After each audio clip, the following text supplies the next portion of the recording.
Hello students, आज हम लाए हैं आपके लिए वेक्टर्स एडिशन या एडिशन ऑफ वेक्टर्स। ठीक है, तो अभी हमने इसके पिछले लेक्चर्स में देखा था वेक्टर्स 01 में कि वेक्टर्स क्या होते हैं, स्केलर्स क्या होते हैं और कितने तरीके के वेक्टर्स हैं। जैसे कि हमने यूनिट वेक्टर्स क्या होते हैं, ऑर्थोगोनल यूनिट वेक्टर्स क्या होते हैं, इक्वल वेक्टर्स क्या होते हैं, अपोजिट वेक्टर्स क्या होते हैं, इन सब के बारे में जानकारी ली थी। कुछ और भी वेक्टर्स हैं जिनको कि हम जैसे को प्लेनर वेक्टर्स हैं, को लीनियर वेक्टर्स हैं। को प्लेनर मतलब एक ही प्लेन में अगर वेक्टर्स हैं तो उनको को प्लेनर कहते हैं। को लीनियर मतलब एक ही डायरेक्शन में, यानी हम ये कह सकते हैं एक ही पैरेलल डायरेक्शन में अगर कुछ वेक्टर्स हैं जो कि पैरेलल में चल रहे हैं, भले वो इक्वल हो या अनइक्वल हो, लेकिन वो पैरेलल चल रहे हैं तो हम कहें को लीनियर वेक्टर्स कहलाते हैं। ठीक है, फिर जो है इस तरीके से और भी हम वेक्टर्स एक्सप्लेन कर सकते हैं। फिलहाल आपके कोर्स में जितना था उतना मैंने करा दिया था। आज हम लोगों का ये है कि अगर दो वेक्टर्स दिए गए हैं, मान लीजिए एक वेक्टर है ए वेक्टर और दूसरा है बी वेक्टर। जैसे हमने यहाँ पर एक वेक्टर लिखा हुआ ए वेक्टर और एक दूसरा वेक्टर है बी वेक्टर, और इनको ऐड करना है। ठीक है, तो वेक्टर्स एडिशन के लिए हमने कहा था कि वेक्टर एडिशन के लिए हमारे पास जो है वो जो नॉर्मल मैथमेटिक्स के रूल्स होते हैं, जो मतलब सिंपल मैथमेटिक्स के रूल होते हैं, वो यहाँ पर लागू नहीं होते, बल्कि इनके लिए वेक्टर्स को ऐड करने के लिए हमारे पास दो बेसिक रूल्स हैं। और एक पहला रूल है triangle law of vectors, triangle law of vectors, और इसके बाद हम लोग दूसरा रूल पढ़ेंगे पैरेललोग्राम लॉ ऑफ वेक्टर्स। ठीक है, तो पहले हम लोग देखते हैं ट्राइंगल लॉ ऑफ वेक्टर्स क्या होता है। शुरू करने से पहले हमारी एक रिक्वेस्ट है कि अगर आपने हमारा चैनल सब्सक्राइब नहीं किया है तो आप सब्सक्राइब करें, और अगर वीडियो अच्छा लगे तो लाइक करें और शेयर भी करें अपने दूसरे फ्रेंड्स के साथ में, ताकि और ज़्यादा से ज़्यादा लोगों को उसका बेनिफिट मिल सके। ठीक है, चलिए तो देखते हैं ट्राइंगल लॉ ऑफ वेक्टर्स।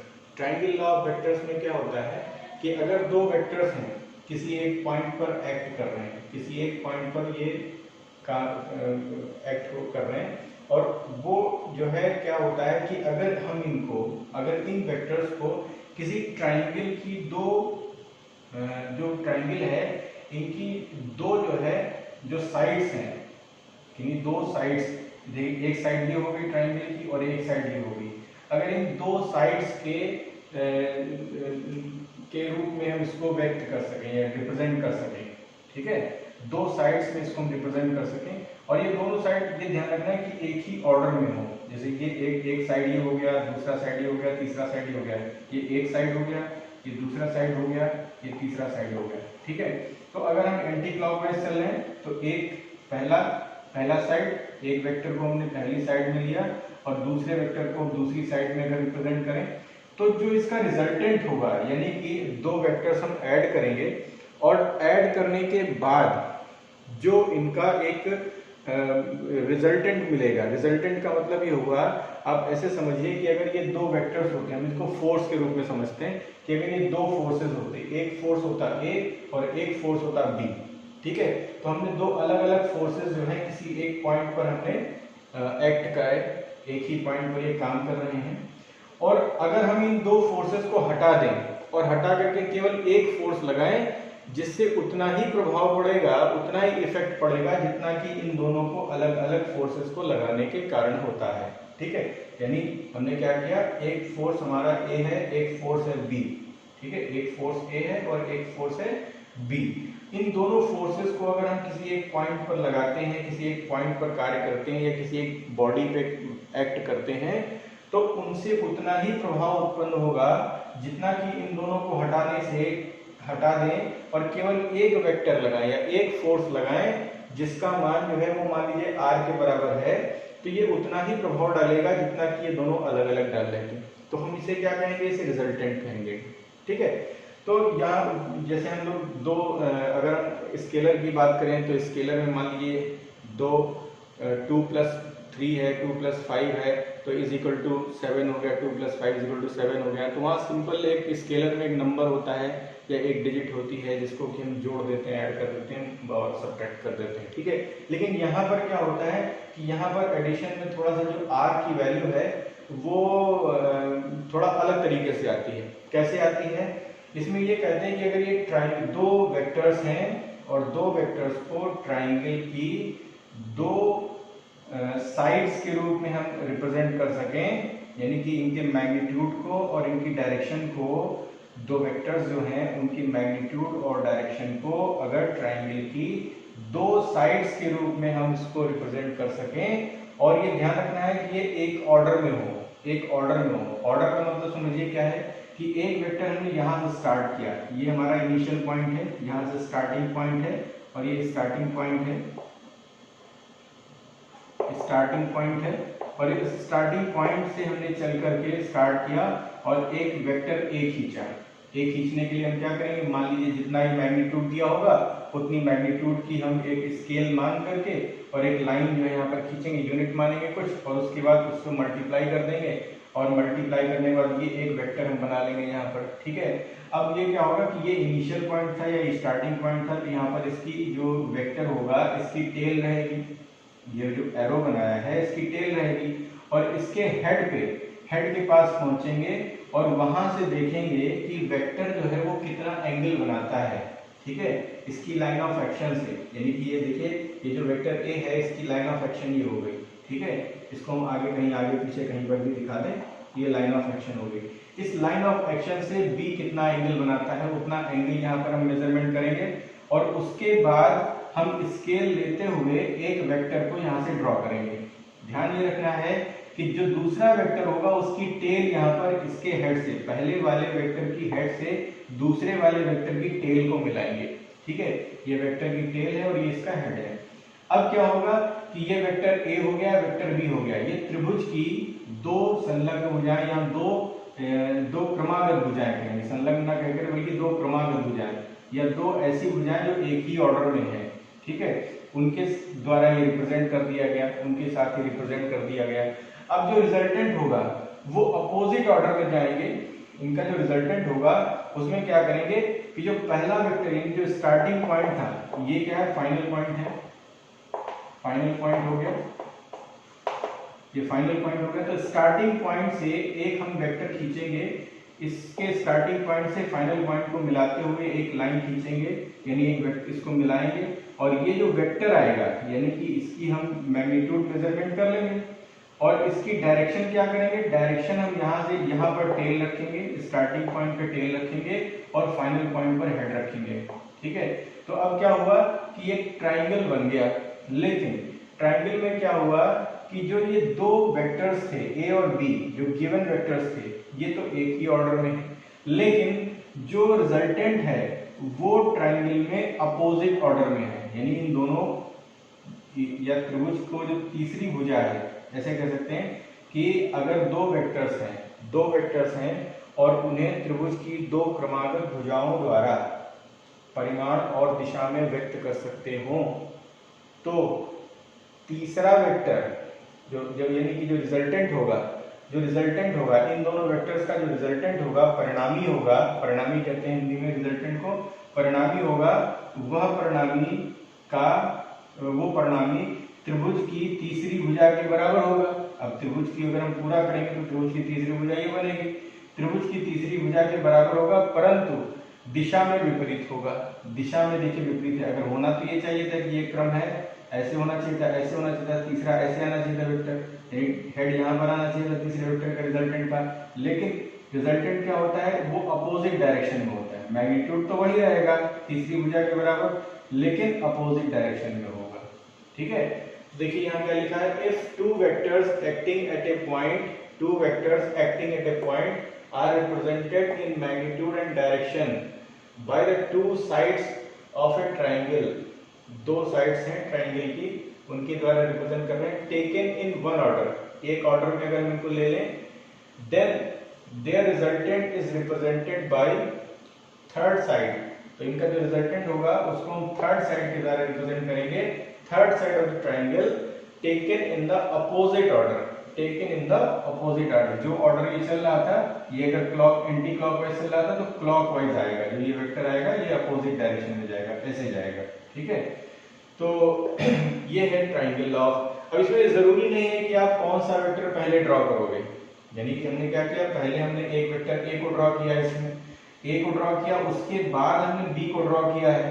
आप चाहे इसका अपोजिट कर सकते हैं, आप चाहें तो पहले बी ड्रॉ कर सकते हैं, बी ड्रॉ करने के बाद आप ए ड्रॉ करेंगे। लेकिन यहाँ ध्यान ये रखने वाला है कि पहले वेक्टर की हेड से दूसरे वेक्टर की टेल को मिलाएंगे।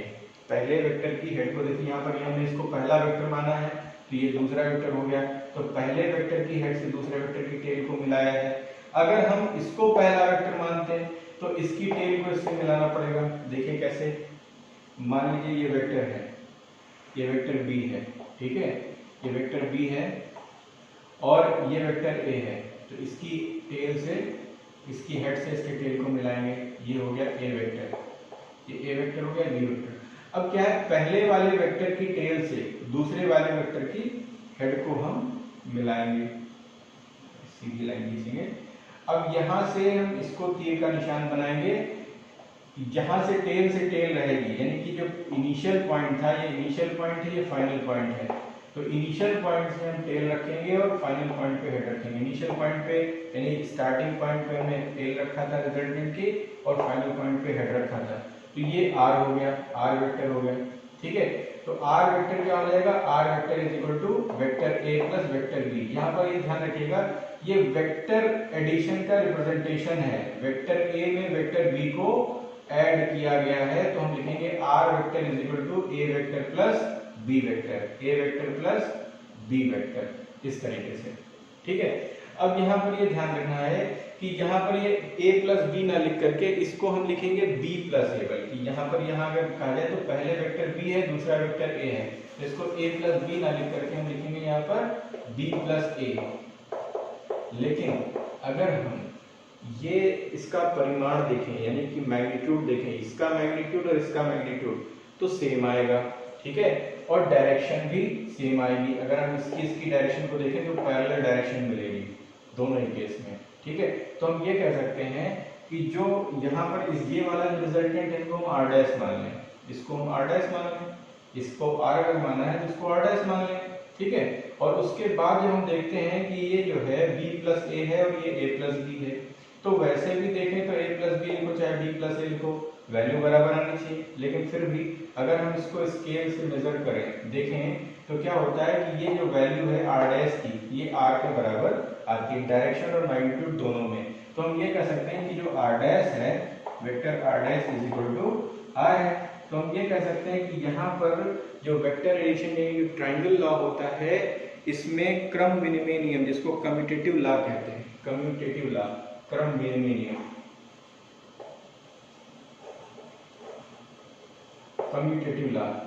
कम्यूटेटिव लॉ फॉलो करता है, यानी कि जो ट्रायंगल लॉ है, ट्रायंगल लॉ ऑफ वेक्टर्स है, ये कम्यूटेटिव लॉ को फॉलो करता है, क्रम विनिमय नियम का पालन करता है, ठीक है। बात समझ में आ रही है कि एक वेक्टर ए था, एक वेक्टर बी था, दोनों को जोड़ना है, तो पहले वाले वेक्टर को ड्रॉ करेंगे, उसके बाद पहले वाले वेक्टर की हेड पे जाएंगे और उसके लाइन ऑफ एक्शन से देखेंगे और दूसरे वेक्टर को ड्रॉ करेंगे, दूसरे वेक्टर की टेल को पहले वेक्टर की हेड से मिलाएंगे, उसके बाद पहले वेक्टर की टेल से दूसरे वेक्टर की हेड को मिलाते हुए एक वेक्टर खींचेंगे और ये कहलाएगा रिजल्टेंट वेक्टर, ठीक है। तो इसमें क्या हुआ कि if two vectors acting at a point are represented in magnitude and direction by two sides of a triangle taken in one order, then their resultant is represented by the third side of the triangle taken in the opposite order. तो इस तरीके से खूब सारे examples हैं, आप लगा सकते हैं। मान लीजिए कोई एक वेक्टर दिया जाए, उसमें एंगल दे दिया जाए साथ ही साथ, तो ये मान लीजिए 3 यूनिट है, ये 4 यूनिट है, तो ये निकालने का है 5 यूनिट हो गया, ठीक है, एंगल हो गया 90 डिग्री, या कुछ और एंगल दे सकते हैं, कोई भी एंगल हो सकता है यहाँ पर, ठीक है। तो इसमें वैसे रिजल्टेंट की बात करें तो अभी हम इसको कैलकुलेट करेंगे, हालांकि ट्रायंगल लॉ से भी इसको कर सकते हैं, यहाँ से हमने इसको एक परपेंडिकुलर डाल करके और ये वैल्यूज को कैलकुलेट करें। हालांकि कोर्स में ट्रायंगल लॉ का जो रिजल्टेंट कैलकुलेशन है वो आपके नहीं है, लेकिन फिर भी अगर हम देखें तो जो आर की वैल्यू आती है वो आती है √a² plus b² plus 2ab cos theta, ये वैल्यू हम इसको कैलकुलेट करते हैं रिजल्टेंट की। यही वैल्यू, सेम वैल्यू जो है वो पैरेललोग्राम लॉ ऑफ वेक्टर से भी आपको मिलेगा। ठीक है, तो चलिए देखते हैं पैरेललोग्राम लॉ क्या होता है। लॉ ऑफ, इसको नोट कर लीजिए, मिटा देंगे।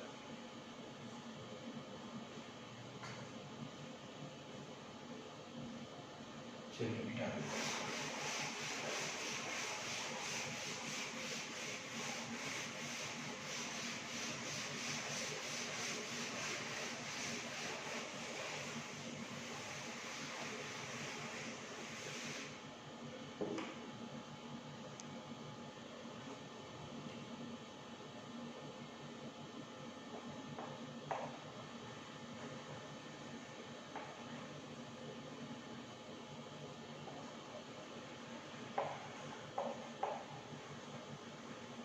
पैरेललोग्राम लॉ ऑफ वेक्टर्स क्या होता है इसको देखेंगे थोड़ा सा।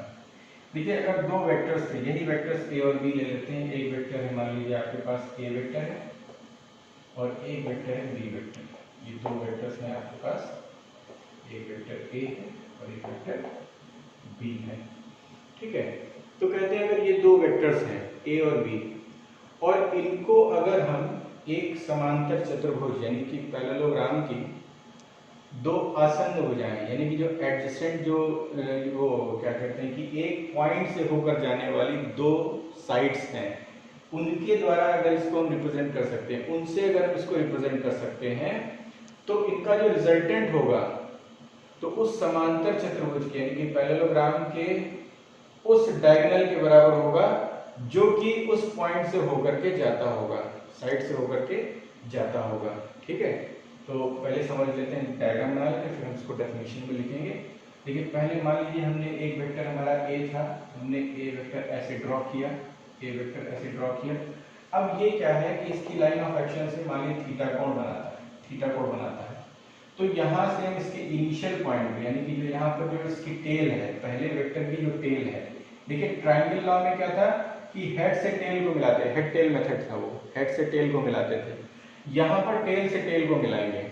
ठीक है, टेल से टेल मिलाएंगे। ठीक है, तो ये क्या करेंगे कि अब बी को देखिए, यहाँ से क्या करेंगे, थीटा एंगल पे हम इसको बी को ड्रॉ करेंगे, बी वेक्टर को ड्रॉ करेंगे। ठीक है, ये यहाँ से थीटा एंगल बनाता है, थीटा एंगल बनाता है। ठीक है, ये बी वेक्टर है। अब क्या करना है आपको कि ए वेक्टर के पैरेलल एक वेक्टर हम यहाँ से ड्रॉ करेंगे, इसकी हेड से ड्रॉ करेंगे। जैसे यहाँ से ये ए वेक्टर है, ये ए वेक्टर है, तो इस ए वेक्टर का एक पैरेलल वेक्टर हम यहाँ से ड्रॉ करेंगे इसके पैरेलल, और उसका इनिशियल पॉइंट कहाँ मिलेगा, जहाँ पर बी का हेड है।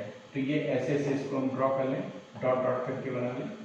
तो ये वेक्टर कुछ ऐसे आ गया, इसका जो है जो मैग्नीट्यूड होगा और इसका मैग्नीट्यूड एक समान होगा, और डायरेक्शन भी इसकी ऐसे होगी, एक समान होगी। जैसे कि डायरेक्शन ए की थी वैसी डायरेक्शन ये भी ए के बराबर होगा वेक्टर। क्योंकि पैरेलल वेक्टर्स जो होते हैं अगर मैग्नीट्यूड में बराबर, तो ये इक्वल वेक्टर्स कहलाते हैं। ठीक है, ये इक्वल वेक्टर्स हो गए। अब क्या करेंगे कि इसके हेड से जाते हुए एक वेक्टर बी के बराबर का एक वेक्टर ड्रॉ करेंगे। तो कुछ वेक्टर कुछ ऐसे आ जाए, डॉट डॉट करके बना लें, तो आप कंप्लीट बना सकते हो। तो ये वेक्टर हो गया। अब इस वेक्टर का मान भी v के बराबर होगा, क्योंकि ये इसके पैरेलल वेक्टर है। ठीक है, ये इसके पैरेलल वेक्टर है। यानी अगर हम मैग्नीट्यूड की बात करेंगे, अगर हम मैग्नीट्यूड की बात करेंगे, तो इस वाले वेक्टर का मैग्नीट्यूड और इस वाले वेक्टर का मैग्नीट्यूड बराबर होगा, और इसका मैग्नीट्यूड इसके मैग्नीट्यूड के बराबर होगा। ठीक है, अब कहते हैं जो इसका परिणामी होगा वो परिणामी, अब ये क्या पैरेललोग्राम बन गया। पैरेललोग्राम में क्या होता है, आमने सामने की जो भुजाएं होती हैं, आमने सामने की जो साइड्स होती हैं वो इक्वल होती हैं, बराबर होती हैं, आमने सामने की भुजाएं बराबर होती हैं। अब देखो इसमें दो विकर्ण होते हैं, एक विकर्ण ये हो गया, एक विकर्ण तो ये हो गया। ठीक है, डायगोनल ये हो गया, और एक डायगोनल ये हो गया, एक डायगोनल ये हो गया। तो रिजल्टेंट कहते हैं कि उस डायगोनल के बराबर होगा जो कि इनके पॉइंट ऑफ इंटरसेक्शन से होकर जा रहा होगा। ए और बी के जो पॉइंट ऑफ इंटरसेक्शन है, तो पॉइंट ऑफ इंटरसेक्शन ये हो गया पॉइंट, इस पॉइंट से होकर जाने वाला जो डायगोनल होगा, ठीक है, उस डायगोनल के बराबर होगा। यानी यहाँ से एक डायगोनल खींचेंगे, और डायगोनल खींचेंगे तो टेल यहाँ रखेंगे और हेड यहाँ पर बनाएंगे, हेड यहाँ पर बनाएंगे। तो देखिए एक तरीके से ट्राइंगल बन गया, ये ट्राइंगल लॉ फॉलो करेगा। ए वेक्टर, बी वेक्टर, ये आर वेक्टर हो गया रिजल्टेंट, ठीक है, रिजल्टेंट वेक्टर हो गया। ठीक, तो अगर एंगल थीटा यहाँ से बनाता है तो ये भी थीटा ही बनाएगा, ये भी थीटा एंगल बनाएगा, ठीक है, ऐसे कर सकते हो, थीटा एंगल बनाएगा यहाँ से। तो पैरेललोग्राम लॉ क्या कहता है कि, तो स्टेटमेंट इसका क्या कहता है पैरेललोग्राम लॉ ऑफ पैरेललोग्राम का या पैरेललोग्राम लॉ ऑफ वेक्टर्स का, if two vectors acting at a point are represented in magnitude and direction by the two adjacent sides of a parallelogram is drawn from a point, then their resultant represented in magnitude and direction by the diagonal of the parallelogram drawn from the same point। ठीक है, यदि दो vectors हैं, अगर दो vectors हैं ए और B, इनको हम एक समांतर चतुर्भुज यानी पैरेललोग्राम की दो संलग्न भुजाओं द्वारा निरूपित कर सकते हैं या रिप्रेजेंट कर सकते हैं, तो इनका परिणामी उस विकर्ण के बराबर या डायगोनल के बराबर होगा जो कि उसी पॉइंट से होकर के जाता है, जिस पॉइंट पर ये दोनों मिल रहे हैं उसी पॉइंट से होकर के जाता है। ठीक है, नोट कर लीजिए, फिर इसको हम इसका डेरिवेशन देखते हैं कि कैसे ये इसका रिजल्टेंट कितना आएगा। तो देखिए जो r निकलता है, इस r रिजल्टेंट की जो वैल्यू होती है वो r वैल्यू वेक्टर फॉर्म में करते हैं तो r जो होगा वो vector a plus vector b होगा, ये कहलाएगा। और इसका जो मैग्नीट्यूड होगा r is equal to under root a square plus b square plus 2ab cos theta. कैसे आएगा इसको हम लोग देखते हैं कैलकुलेशन करके। इसका हम मैथमेटिकल डेरिवेशन जो है वो एनालिटिकल मेथड है उसको हम देखते हैं। मिटा दें,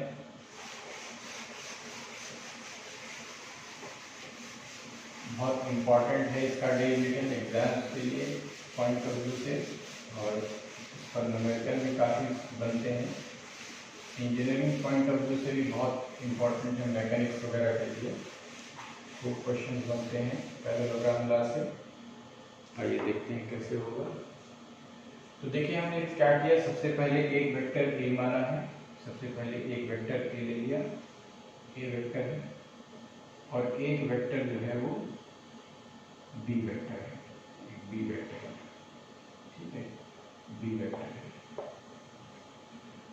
ए वेक्टर और बी वेक्टर, इनके बीच में 90 थीटा डिग्री का एंगल है, थीटा डिग्री का कोण है। अब इसको हमने आगे बढ़ाया, यानी इसके पैरेलल एक वेक्टर खींचा और इसके पैरेलल एक वेक्टर खींचा, ये कुछ इस तरीके से वेक्टर बनेगा। ठीक है, तो अब हम क्या करेंगे कि इसको हम कुछ पॉइंट्स मान लेते हैं। इसको मान लीजिए O है, इस पॉइंट को P मान लीजिए, इस पॉइंट को S मान लीजिए, कुछ भी मान सकते हैं अपने हिसाब से, पॉइंट्स मान लें केवल। ठीक है, अब इस पॉइंट से इस पॉइंट को मिलाएं, इसको OP, इसको Q मान लीजिए, Q मान लीजिए, इस पॉइंट को मिला दें, OQ को मिला दें, तो ये वेक्टर बना दें, तो ये R वेक्टर कहलाएगा। ठीक है, मान लीजिए जो R वेक्टर है वो OP से अल्फा एंगल पर है, यहाँ से इसका एंगल अल्फा मान लें। अब देखिए क्या करेंगे, सबसे पहला काम क्या करना है कि हम इस लाइन को, जो लाइन ऑफ एक्शन है OP की, इसको आगे बढ़ा देंगे, डॉट डॉट करके आगे बढ़ाएंगे। पहला काम करेंगे, OP की क्रिया रेखा को आगे बढ़ाएंगे, लाइन ऑफ एक्शन को आगे बढ़ाएंगे। फिर Q से इस लाइन के ऊपर एक परपेंडिकुलर डालेंगे, लंब डालेंगे। ठीक है, ये लंब डालेंगे तो ये 90 डिग्री हो गया, ये भी 90 डिग्री हो गया। अच्छा, ये एंगल थीटा है तो ये भी थीटा होगा, थीटा एंगल होगा। ठीक है, इसको M मान लें, तो QM जो है वो परपेंडिकुलर इसके ऊपर। अच्छा, अगर हम ये बात करें कि इसका जो मैग्नीट्यूड है वो B के बराबर है, ये मैग्नीट्यूड B है, तो ये मैग्नीट्यूड भी B के बराबर होगा, ये मैग्नीट्यूड भी B के बराबर होगा। तो सबसे पहले देखते हैं कि OQ की वैल्यू क्या होगी। OQ क्या होगा, ओ क्यू की वैल्यू, अगर हम यहाँ पर सिर्फ अब हम बात करेंगे केवल मैग्नीट्यूड की बात करें, डायरेक्शन की बात अभी नहीं कर रहे हैं, ठीक है। तो ओ क्यू क्या है, वो ओ क्यू की वैल्यू जो है वो आर के बराबर होगी। ओ क्यू की वैल्यू यहाँ हम ऐसे उल्टा लिखते हैं कि आर इज इक्वल टू क्या होगा, हमें रिजल्टेंट निकालना है सीधे सीधे, तो आर की वैल्यू जो है, आर वैल्यू हो जाएगी ओ क्यू के बराबर, आर की वैल्यू हो गई ओ क्यू के बराबर, ये वाली वैल्यू हो गई। अच्छा, अगर हम ट्राइंगल देखें, ट्राइंगल क्यू ओ एम, ठीक है, तो Q O M triangle, Q O M triangle में देखें तो क्या होगा कि ओ क्यू की वैल्यू, यानी कि हम देखिए 90 डिग्री का कोण है, तो इसका मतलब है कि ये राइट एंगल ट्राइंगल बन गया, समकोण त्रिभुज बन गया। तो इसमें हम लगा सकते हैं पाइथागोरस प्रमेय लगा सकते हैं। पाइथागोरस प्रमेय क्या कहती है, ओ क्यू का स्क्वायर जो होगा वो इज इक्वल टू हो जाएगा ओ एम स्क्वायर और plus Q M square, O M square plus Q M square. अच्छा, ओ एम को देखिए क्या है, ओ एम जो ये पूरा ओ एम है ये O P plus P M के बराबर है, जिसको हम लिख सकते हैं O P plus P M whole square plus Q M square. अब यहाँ पर देखिए इसको इक्वेशन नंबर 1 मान के इसको यहाँ पर थोड़ा सा रुकते हैं। अब इस छोटे से त्रिभुज में आ जाए, ट्राइंगल में आ जाए, यानी ट्राइंगल क्यू पी एम से, तो इस एंगल, इस वाले ट्राइंगल में देखें, अगर इस वाले ट्राइंगल में देखें तो ये एंगल थीटा है, तो थीटा के सामने की जो भुजा होती है वो परपेंडिकुलर यानी लंब कहलाती है, और जहां से थीटा मेजर करते हैं उसको हम लोग बेस या आधार कहते हैं, ठीक है। तो आधार बटे कर्ण कर दें तो कॉस हो जाएगा, और लंब बटे कर्ण कर दें तो साइन हो जाएगा। तो इसमें अगर हम देखें तो साइन थीटा क्या होगा, sine theta is equal to Q M upon P Q, Q M upon P Q हो गया। तो इससे अगर हम क्यू एम की वैल्यू निकालें तो Q M is equal to हो गया, Q M is equal to हो गया पी क्यू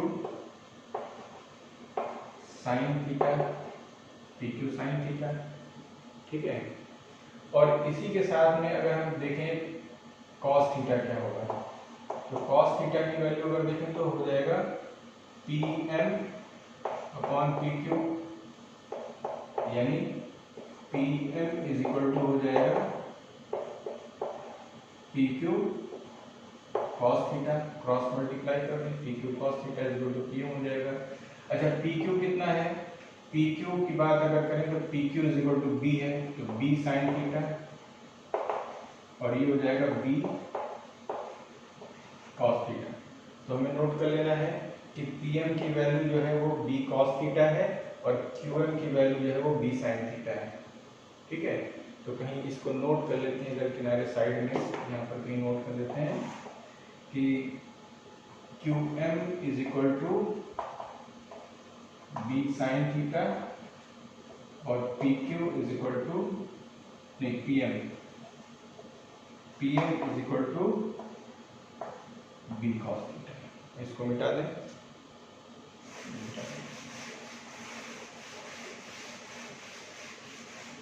नोट करते जाइए, आप लोग कॉपी पेन निकाल लीजिए, नोट करते जाइए, चलिए। तो इससे क्या होगा, ओ क्यू स्क्वायर यानी R square is equal to हो जाएगा O P plus P M square. तो इसको हम लिख सकते हैं O P square plus P M square plus 2 O P P M, O P P M plus Q M square, ठीक है। तो देखिए ओ पी स्क्वायर क्या है, ओ पी स्क्वायर का मतलब हो गया पी स्क्वायर एक्स ए स्क्वायर, इसको हमने ओ पी का वैल्यू कितना है, मैग्नीट्यूड ए है, a square plus P M की वैल्यू है बी स्क्वायर, हो जाएगा b square cos square theta plus 2 a, O P is equal to a, और P M is equal to क्या है, बी कॉस थीटा, तो b cos theta plus QM² यानी B² sign square theta. तो देखिए ये टर्म और ये टर्म एक साथ ले आए तो क्या हो जाएगा A² प्लस B² कॉमन ले लें, sign square theta plus cos square theta plus 2AB cos theta. तो ये जो वैल्यू है ट्रिग्नोमेट्रिकल आइडेंटिटी क्या कहती है, sine square theta plus cos square theta is equal to 1, A² plus B² plus 2AB cos theta. ये R² की value है। तो R निकालने में क्या हो जाएगा, under root A² plus B² plus 2AB cos theta. Note कर लीजिए जल्दी से।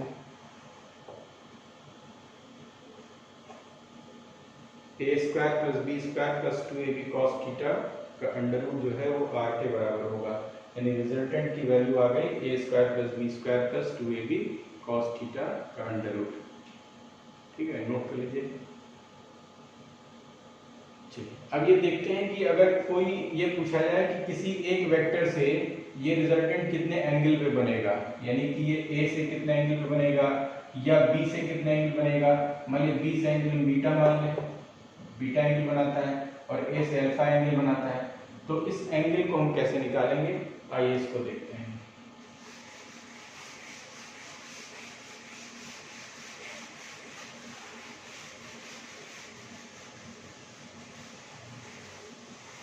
हम यहाँ पर लिख लें पहले QM की वैल्यू हमने निकाली थी B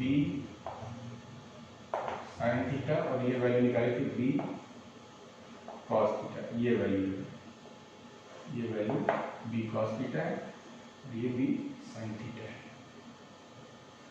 चलिए अगर हम अल्फा की बात करते हैं तो पहले हम देखें ट्राइंगल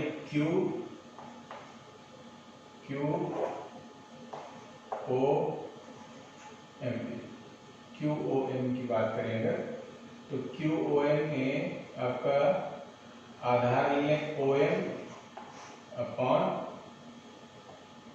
MQ के QM जो भी है QM कर लो, ये हो जाएगा tan अल्फा हो गया। ठीक है, तो इससे निकलेगा tan alpha is equal to, देखिए OM कितना है, OM इज इक्वल टू है, ये आधार हो गया और लंब हो गया, सॉरी आधार और लंब करेंगे तो ये हो जाएगा cot अल्फा, है ना। उल्टा कर लेते हैं, tan अल्फा निकाल लेते हैं, लंब बटे आधार कर लेते हैं, QM अपॉन OM कर लेते हैं, तो ये आपको tan अल्फा बनेगा। ठीक है, तो tan alpha is equal to हो जाएगा QM की वैल्यू कितनी है, QM इज इक्वल टू है B साइन थीटा बटे OM कितना है, OM का मतलब OP प्लस PM, OP का मतलब है A plus B cos theta, A plus B cos theta. ठीक है, OP प्लस PM, OP हो गया A plus PM B cos theta. तो इससे अगर अल्फा की बात करें तो हो जाएगा tan inverse B sine theta upon A plus B cos theta. अब अगर आपसे बीटा की बात की जाए तो बीटा क्या है, बीटा इज इक्वल टू है थीटा माइनस अल्फा। ठीक है, थीटा माइनस अल्फा, तो बीटा इज इक्वल टू है थीटा माइनस अल्फा।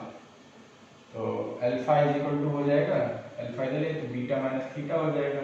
तो सब जगह बीटा माइनस थीटा रख करके वैल्यू हम अल्फा बीटा की कैलकुलेट कर सकते हैं, बीटा की वैल्यू निकाल सकते हैं, tan बीटा या tan बीटा निकाल लीजिए, इधर से tan बीटा निकाल लीजिए तो उसकी वैल्यू निकाल सकते हैं। तो उसमें क्या होगा कि अगर हम बीटा की बात करें तो बीटा बराबर हो जाएगा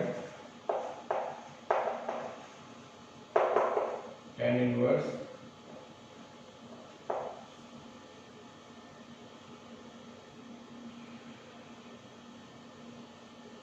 चाहे कैलकुलेट कर लें, सिंपली क्या होता है एक्चुअली बीटा निकालने के लिए क्या है कि हम इसको, ये वाला मेथड आप याद रखिए, इससे आपको आसानी से निकल आया करेगा, क्योंकि वो थोड़ा सा जो है कॉम्प्लिकेटेड होगा समझना। तो यहाँ पर सीधा सीधा ये करिए, पहले अल्फा निकाल लीजिए। अगर कभी बीटा आपसे पूछा जाए तो अल्फा निकाल के और थीटा से अल्फा माइनस कर दीजिए तो बीटा निकल आएगा। सबसे आसान तरीका है ये, ठीक है। अब यहाँ देखिए कुछ केसेस बनते हैं। केसेस क्या है कि अगर थीटा की वैल्यू में वेरिएशन कर दिया जाए, थीटा की वैल्यू देखिए कहाँ से कहाँ तक जा सकती है, पहले इसको समझिए। मान लीजिए दो वेक्टर्स है, पहला केस देखते हैं, केस 1। आइए केस 1 देखते हैं। केस 1 ये कहता है कि अगर मान लो ए वेक्टर और B vector is in same direction, same direction में, सेम डायरेक्शन का मतलब है कि theta is equal to angle between A and B is equal to 0 degree, theta is equal to 0 degree है, तो क्या होगा? तो देखिए r की वैल्यू क्या हो जाएगी, r is equal to under root A square plus B square plus 2ab cos 0 हो जाएगा।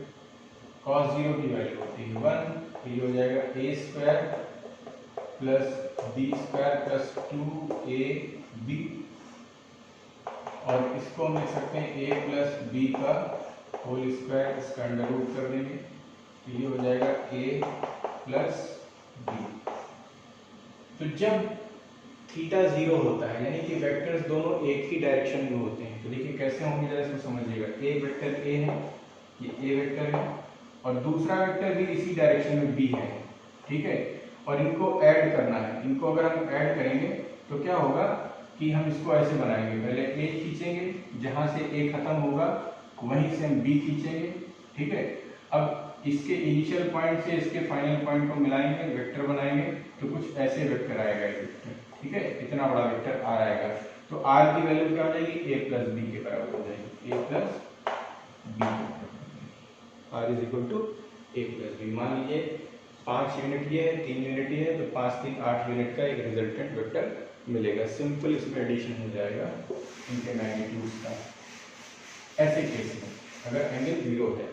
अब अगर देखिए क्या है कि अगर मान लीजिए theta is equal to 90 degree, case 2 है, theta is equal to 90 degree हो जाए, उस केस में क्या हो जाएगा, r is equal to under root A square plus B square plus 2ab cos 90 degree. तो देखो cos 90 0 होता है, तो ये वैल्यू 0 हो गई, तो ये हो जाएगा r is equal to A square plus B square का अंडर रूट, यानी r इज इक्वल टू, हाँ सॉरी ठीक है, ये r is equal to under root A square plus B square हो जाएगा, under root A square plus B square हो जाएगा। तो यहाँ सिंपल क्या हो गया कि ए और बी वेक्टर दोनों परपेंडिकुलर हैं, 90 डिग्री मतलब परपेंडिकुलर है, यानी एक वेक्टर ए है और एक वेक्टर बी है, दोनों एक दूसरे के 90 डिग्री पर है, ठीक है। तो देखिए क्या होगा कि एक वेक्टर हम पहले ए खींचेंगे और यहीं से बी को खींचेंगे, इसकी टेल से, इसकी हेड से इसकी टेल को खींचेंगे, और जब हम ये 90 डिग्री का कोण बन रहा है, ये इसको मिलाएंगे, भाई ये 90 डिग्री का इधर बन रहा है, इधर भी 90 बनेगा, ये मिलाएंगे तो यहाँ पर देखिए पैरेलल को पाइथागोरस का प्रमेय लग जाएगा, r इज इक्वल टू हो जाएगा under root A square plus B square. यहाँ देखिए वेक्टर्स लिखे हुए हैं, इनका मैग्नीट्यूड जो है वो b के बराबर है, इसका मैग्नीट्यूड a के बराबर है, ध्यान रखिएगा, ठीक है। तो ये तो केस था कि अगर दोनों वेक्टर परपेंडिकुलर हो जाए, दोनों एक दूसरे के परस्पर लंबवत हो जाए, तो उस केस में हम कैसे लिखेंगे। लेकिन अब चलिए दूसरा तीसरा केस देखते हैं कि अगर थीटा की वैल्यू 180 डिग्री हो जाए, ये अपोजिट हो जाए, तब क्या होगा, दोनों वेक्टर अपोजिट डायरेक्शन में हो, ठीक है। तो केस 3 क्या कहता है कि theta is equal to 180 degree, ठीक है, यानी ए और बी अपोजिट डायरेक्शन में है, तो r इज इक्वल टू हो जाएगा under root A square plus B square plus 2ab cos 180 degree,